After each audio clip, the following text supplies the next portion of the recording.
Le livre de l'Apocalypse, au chapitre 12, nous décrit la première et la dernière guerre qui auront marqué l'histoire du grand conflit entre le bien et le mal, entre Dieu et Satan.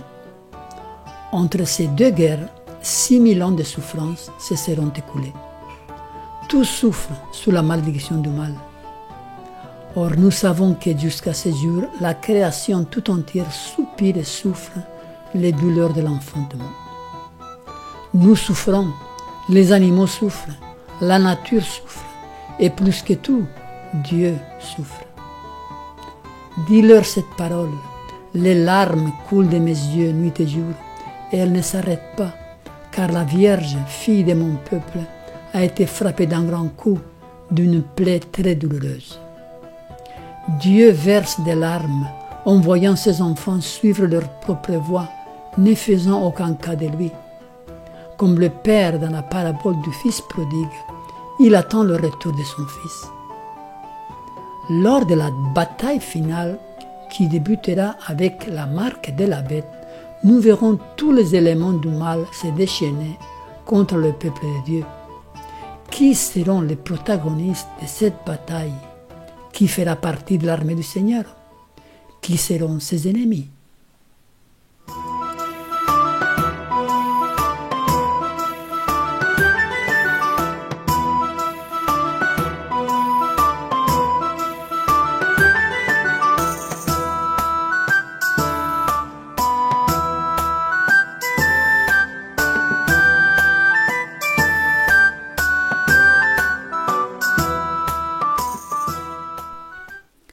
La dernière guerre et le dernier soldat.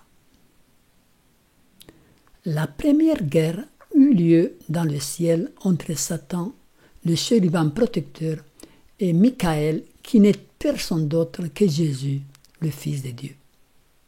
Il y eut une guerre dans le ciel. Michel et ses anges combattirent contre le dragon, et le dragon et ses anges combattirent.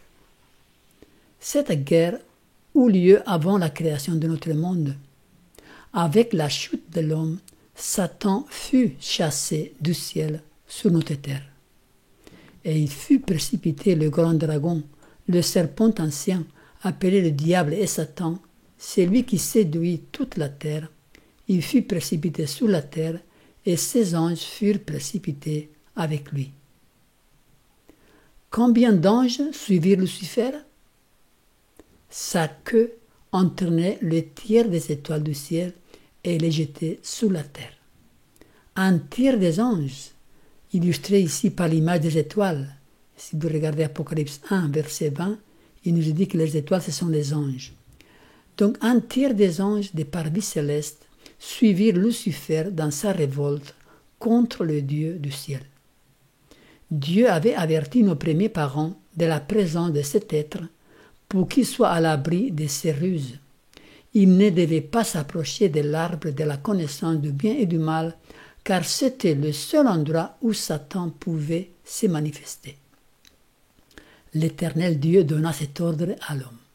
Tu pourras manger de tous les arbres du jardin, mais tu ne mangeras pas de l'arbre de la connaissance du bien et du mal, car le jour où tu en mangeras, tu mourras.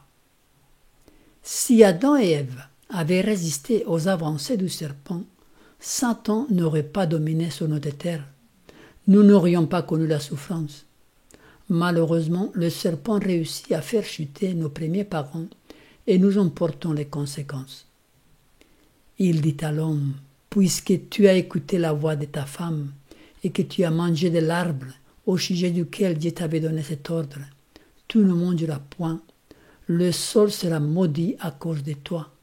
C'est à force de peine que tu en tireras ta nourriture tous les jours de ta vie. Il te produira des épines et des ronces, et tu mangeras de l'herbe des champs. C'est à la sueur de ton visage que tu mangeras du pain, jusqu'à ce que tu retournes dans la terre, d'où tout a été pris, car tu es poussière et tu retourneras dans la poussière. Précisons que Satan a essayé de faire tomber les autres mondes créés, mais il n'a pas réussi. En faisant tomber l'homme, il est devenu le prince de ce monde. C'est pourquoi il a été chassé sur notre terre. Ce fut à la croix que Satan fut définitivement chassé du ciel sur la terre. L'univers comprit au travers de la croix la malignité du péché et la bonté de Dieu. Tous les doutes furent bannis des esprits des anges devant la perfidie de Satan et la démonstration de l'amour divin à la croix. Satan ne pouvait plus désormais accéder au ciel. Jésus a vu ceci et quelques jours avant sa crucifixion, il dit à ses disciples: « Maintenant a lieu le jugement de ce monde. Maintenant le prince de ce monde sera jeté dehors. » Donc le prince de ce monde, c'est Satan. Il sera jeté hors du ciel définitivement. Lors du dernier conflit contre le peuple de Dieu, Satan emploiera les mêmes tactiques qu'il a utilisées lors du premier conflit avec les humains. La ruse, le mensonge, les demi-vérités, la persuasion, la séduction et la force. Alors le serpent dit à la femme: « Vous ne mourrez point, mais Dieu sait que le jour où vous en mangerez, vos yeux s'ouvriront et que vous serez comme des dieux, connaissant le bien et le mal. » Pour faire face à l'ennemi de Dieu, il ne faut pas discuter avec lui. Nous devons nous accrocher et obéir aux paroles du Seigneur. Pour nous, aujourd'hui, sa parole est un rempart contre un tel ennemi. Et il dit aux Juifs qui avaient cru en lui: « Si vous demeurez dans ma parole, vous êtes vraiment mes disciples. Vous connaîtrez la vérité et la vérité vous affranchira. » Notre seule sécurité consiste à demeurer dans la parole. Les enseignements humains qui contredisent les Écritures ne sont d'aucune valeur pour le chrétien, même s'ils proviennent des théologiens diplômés et admirés du monde. Voyons maintenant le dernier conflit ou la dernière guerre. La seule sécurité pour Adam et Ève consistait à rester accrochés aux directives divines, à dépendre de sa parole. De même, lors du dernier conflit, notre seule sécurité consistera à s'ancrer dans la parole immuable de Dieu. Ce conflit portera explicitement sur l'obéissance au commandement de Dieu. Et le dragon fut irrité contre la femme, et il s'en alla faire la guerre au reste de sa postérité, à ceux qui gardent le commandement de Dieu et qui ont le témoignage de Jésus. Le dragon, Satan, trouvera des moyens pour mettre les enfants de Dieu, ceux qui gardent le commandement de Dieu et qui ont le témoignage de Jésus, dans une situation de conflit avec les dirigeants du monde et les lois des pays. Qui seront les protagonistes dans cette dernière guerre? Tous ceux qui seront vivants sur terre seront protagonistes de ce conflit. Personne n'y échappera. Elle fit que tous, petits et grands, riches et pauvres, libres et esclaves, reçussent une marque sur leur main droite ou sur le front, et que personne ne put acheter ni vendre sans avoir la marque, le nom de la bête ou le nombre de son nom. Tout le monde est inclus, toutes les catégories, personne n'échappera. Qui fera partie de l'armée du Seigneur dans ce dernier conflit? Ceux qui gardent le commandement de Dieu et qui ont le témoignage de Jésus. L'obéissance à tous les commandements de Dieu sera la ligne distinctive entre le peuple de Dieu et les adorateurs de Babylone, celle qui va imposer la marque de la bête. Plus précisément, le conflit sera bien visible entre ceux qui voudront continuer à respecter le sabbat, le septième jour, comme jour d'adoration, et ceux qui seront contraints à obéir à la marque de la bête, qui n'est rien d'autre que l'obéissance au commandement de la bête, l'Église romaine. Le dimanche est un produit de cette Église. Nulle part dans les Écritures on trouve le changement du sabbat au dimanche. Le dimanche constitue la marque de son autorité, donc la marque de la bête. Voyez notre vidéo sur la marque de la bête pour plus d'informations. une autre caractéristique du peuple de Dieu à la fin. Il nous est dit, Apocalypse 12, 17, et qui ont le témoignage de Jésus. Qu'est-ce que le témoignage de Jésus? La Bible répond clairement, Apocalypse 19, verset 10, et je tombais à ses pieds pour l'adorer, mais il me dit, garde-toi de le faire. Je suis ton compagnon de service et celui de tes frères qui ont le témoignage de Jésus. Adore Dieu, car le témoignage de Jésus est l'esprit de la prophétie. L'esprit de prophétie, c'est l'esprit qui inspire les prophètes. L'esprit de prophétie est accordé aux prophètes. Le peuple de Dieu, à la fin, aura l'esprit de la prophétie, un prophète inspiré par Dieu pour le guider. Et nous vous invitons à regarder la vidéo intitulée « Le don prophétique au temps de la fin ». Les coupes de la colère divine. Ceux qui recevront la marque de la bête recevront aussi les coupes de la colère divine. Et un autre, en troisième ange, les suivit en disant d'une voix forte, « Si quelqu'un adore la bête et son image et reçoit une marque sur son front ou sur sa main, il boira lui aussi du vin de la fureur de Dieu, versé sans mélange dans la coupe de sa colère, et il sera tourmenté dans le feu et le soufre, devant les saints anges et devant l'agneau. Il ne s'agit pas d'un châtiment que Dieu inflige arbitrairement, mais d'une conséquence inévitable du choix de chacun. Lors du dernier conflit, tous auront eu l'opportunité de comprendre les enjeux et de choisir librement. Les conséquences du choix individuel auront été clairement énoncées. Ce sera donc ce que Dieu respectera, car chaque être humain est doué du libre arbitre. Les plaies d'Égypte illustrent les coupes de la colère divine. Au temps de Moïse, Dieu avertit le Pharaon des conséquences de son refus de laisser partir les enfants d'Israël. À chaque refus du Pharaon, Dieu envoyait une plaie qui était sous le contrôle de Moïse. Finalement, dans son extrémité, Dieu a dû envoyer un ange pour exterminer les premiers-nés d'Égypte. Qui faut-il blâmer pour cela, Dieu ou Pharaon? De même, à la fin, les coupes de la colère tomberont irrémédiablement sur ceux qui, ayant été clairement avertis des conséquences, auront refusé d'obéir à Dieu. Et qui sera à blâmer? Voyons les étapes de ce dernier conflit. Ce dernier conflit évoluera progressivement. Il commencera aux États-Unis, où le mur de séparation entre l'Église et l'État sera enlevé. Le deuxième article de la Constitution américaine sera modifié pour permettre à l'État de voter des lois religieuses. Puis j'ai vu monter de la terre une autre bête qui avait 2 cornes semblables à celles d'un agneau et qui parlait comme un dragon.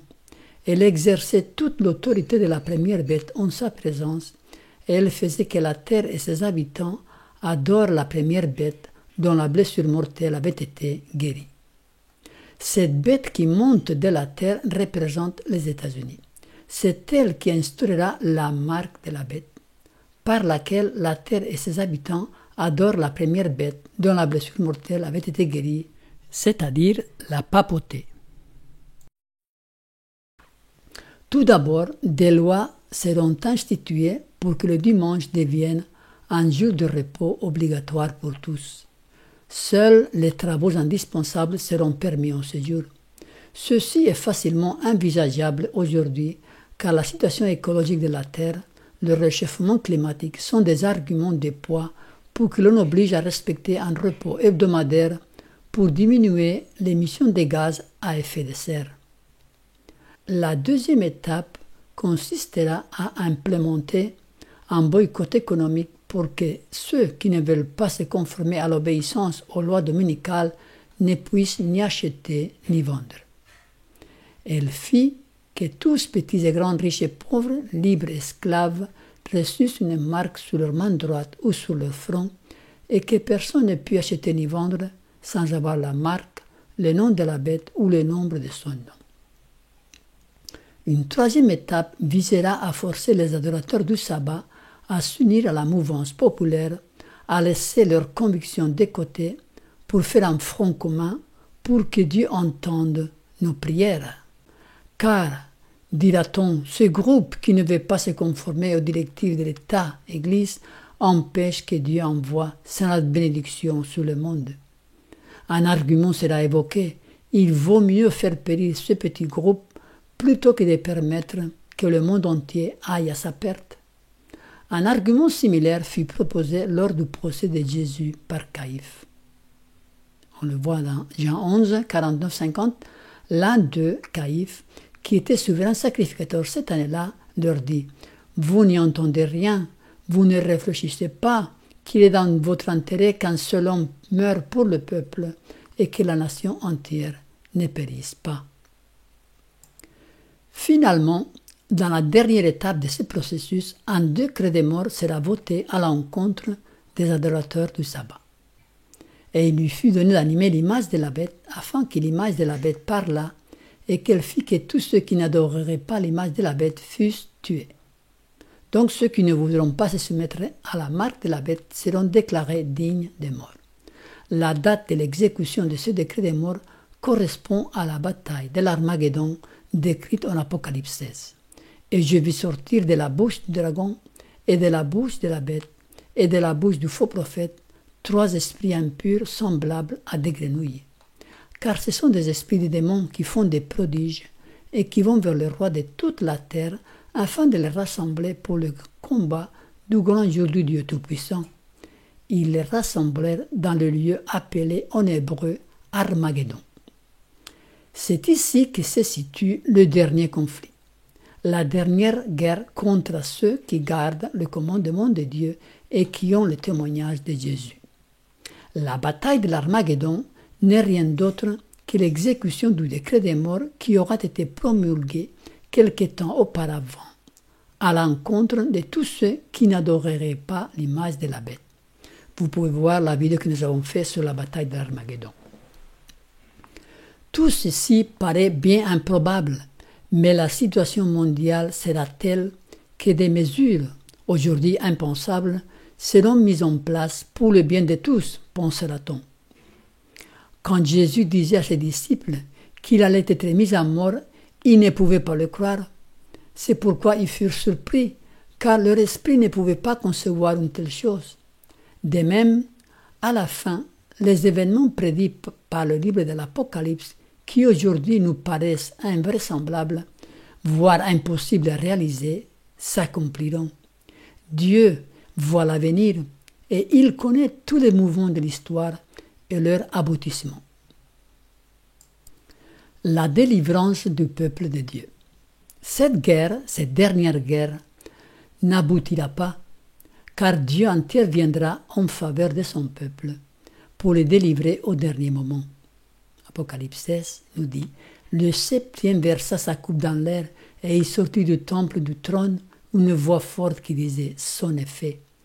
Et il y eut des éclairs, des voix, des tonnerres, et un grand tremblement de terre, tel qu'il n'y a jamais eu, depuis que l'homme est sous la terre, un aussi grand tremblement. Ici, on voit Dieu qui intervient. Son est fait. Il y eut des éclairs, des voix, des tonnerres. Cette expression marque le moment de l'intervention divine en faveur de son peuple. L'accusé devient le héros. Comme dans l'histoire de Mardochée et Haman, la situation est totalement renversée. L'accusateur devient la victime et la victime devient le héros.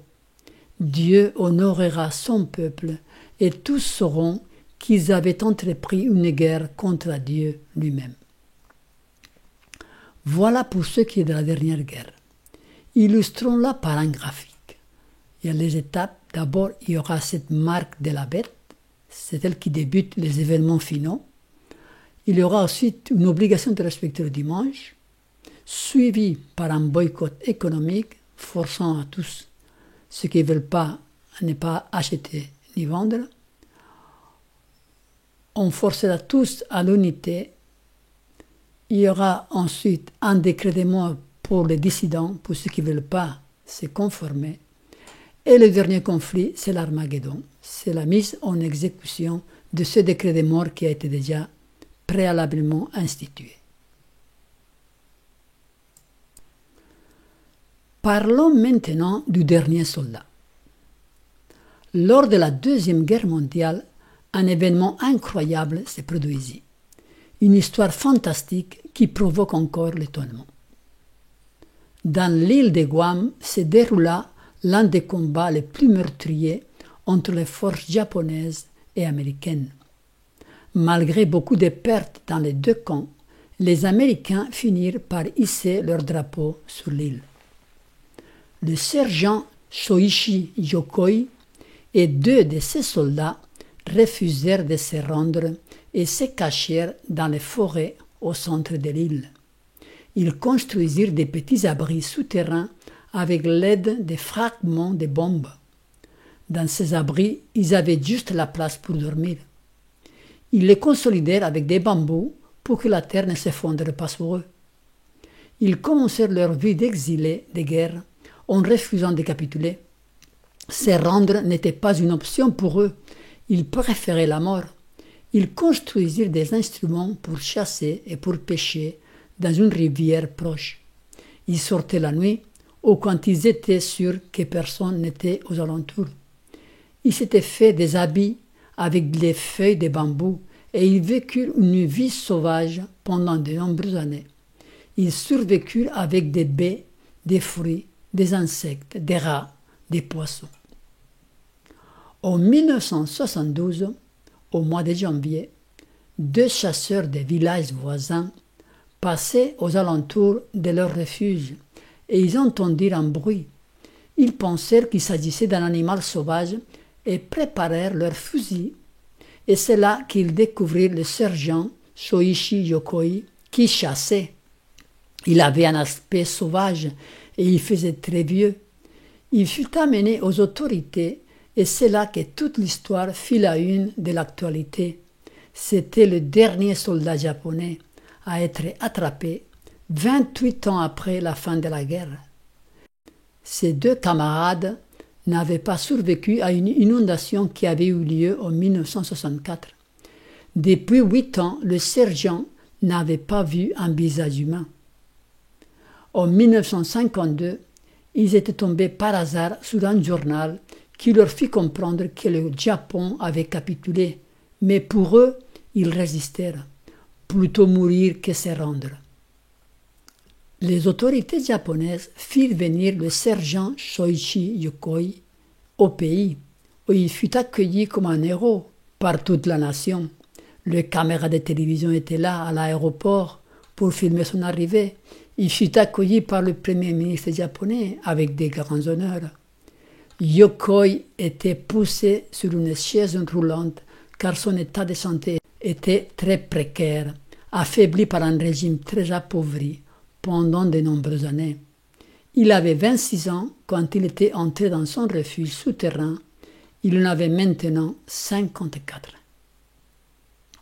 Quelles leçons pouvons-nous tirer de cette histoire, de ce dernier soldat?